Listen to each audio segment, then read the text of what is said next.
More than 50 young people were groomed by a former Tasmanian police officer who used sports clubs to find them.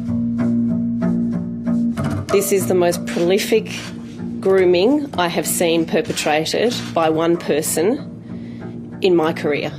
That's the finding of a former war crimes prosecutor who's been reviewing the case. Paul Reynolds died by suicide in 2018. He was being investigated at the time. Claims he'd used his connections in local football and basketball to groom teenage boys, sending them explicit photos and coercing them into sending photos back. This report lays bare the failings of our organisation. I'm deeply sorry. Regina Weiss was recruited by Tasmania Police to investigate Reynolds and the claims against him. She says at the time of his death, the allegations were known among the top echelons of the police force.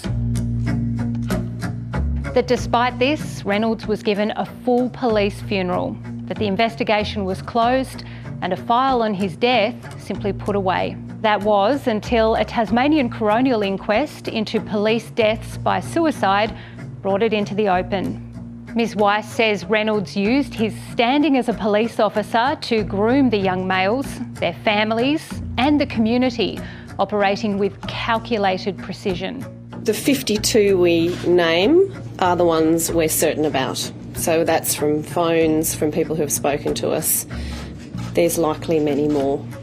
Recommendations to Tasmania Police include a redress scheme for victim survivors and strengthening ties between police and sports organisations. Reynolds used sport to find and groom his victims and then eventually sexually abuse some of them. Sport was his hunting ground.